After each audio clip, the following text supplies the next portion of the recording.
تشرف فيك اخوي حبيبي. بعد روح الله يعزك. وانت نظام سعودي؟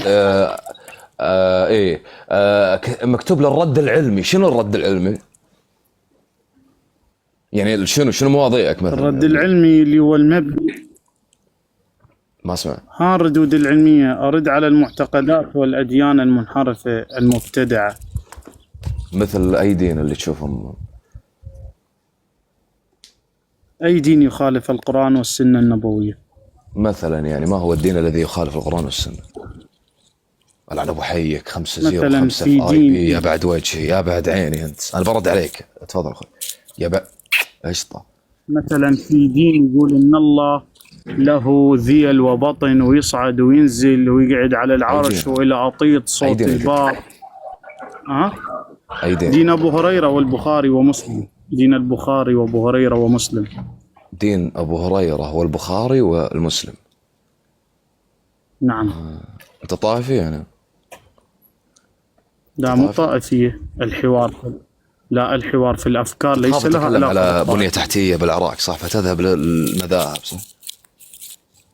شنو بنية تحتية في العراق؟ طيب أنا انت تتكلم على الرد العلمي صح؟ العلم ألم يعطيك علم النفسي ويقول لك كيف يدار الفرد بالمجتمع؟ مثلا انت مواطن عندك مشاكل واجد، بنية تحتية بوليع الله بالخير، بالوعات مش موجودة، شلون اللي هيهم ولا خلي يسالفون بالطائفية يا عبد، خليه يفرغ تسد، خليه يركز بالطائفية بالله، لا رياضة احنا متوافقين، لا نفط عارف نبيع.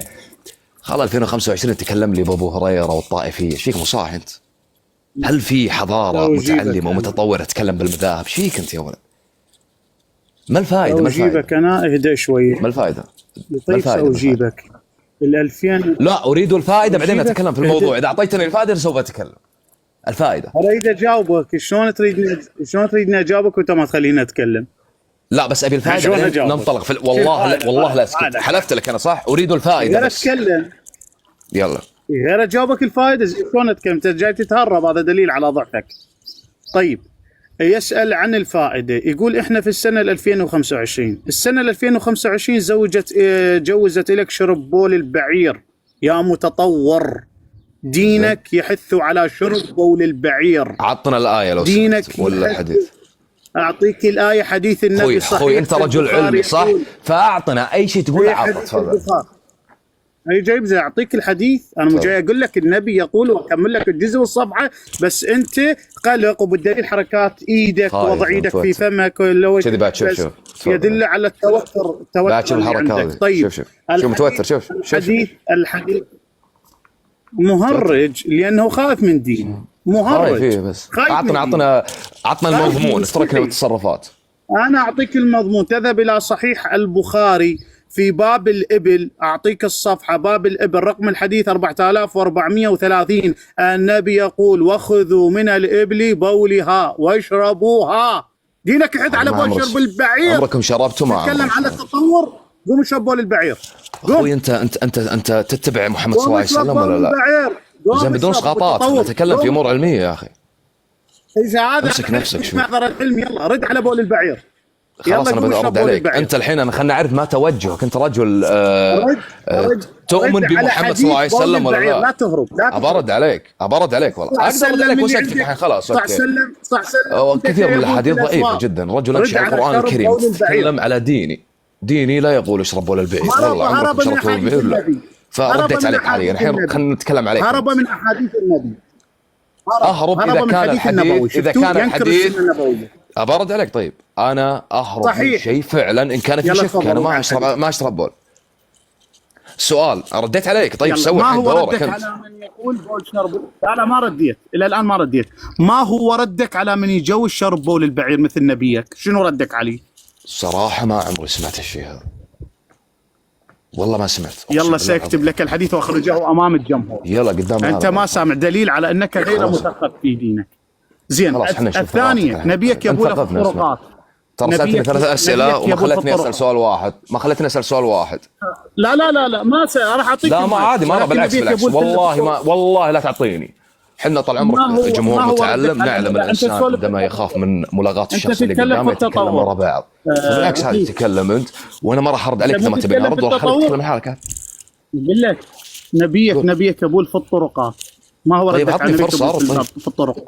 أبرد بس شوف. يلا رد تفضل على الحديث. إن قلت وقطعتني معناته أنت ما تبي تسمع، يعني خايف. لا ترد على الحديث، إذا قاطعتك معناته طيب أول تهرب من شيء الموضوع.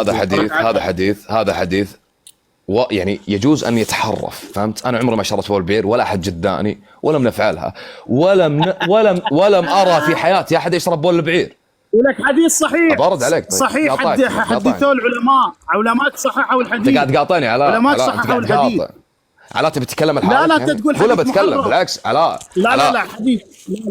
لا دليل. انا امشي يلا، دليل ما عندك علمية. دليل ما عندك علمية. امشي ما عندك علمية، دليل على انك ما عندك علمية. حديث صحيح في البخاري، انا ساعرض الحديث الصحيح في البخاري. ما عندك علمية انت، تقول حديث حرفوه. شنو حرفوه؟ محمد ناصر الدين الألباني وثق الحديث. اخرج لكم انا حديث في البخاري. هو مستحي ومنصدم بدينه. شنو حديث حرفوه و5000 عالم يصححون؟ لا يوجد. الإمام محمد ناصر الدين الألباني صحح الحديث، الإمام مسلم صحح الحديث، الإمام البخاري صحح الحديث. سأخرج لكم حديث شرب بول البعير مع الصحة والجزء والصفحة، حتى ترون أن دينهم يدعون بالتطور وهم.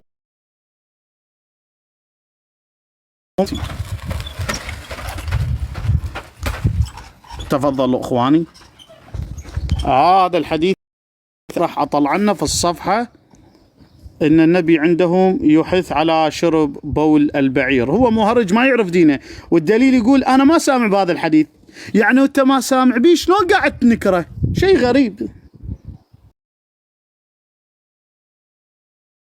غريب. حبتي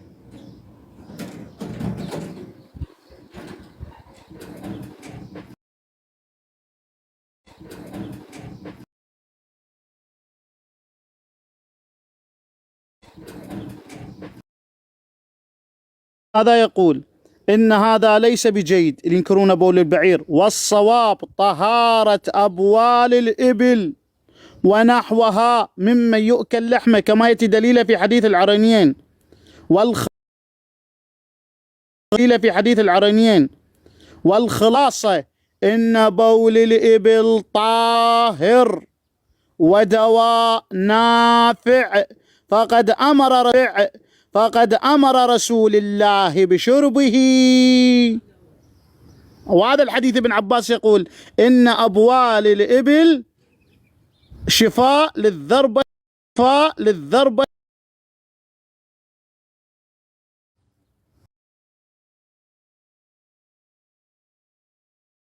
بول البعير. الآن عندكم جائز بول البعير، الآن عندكم جائز.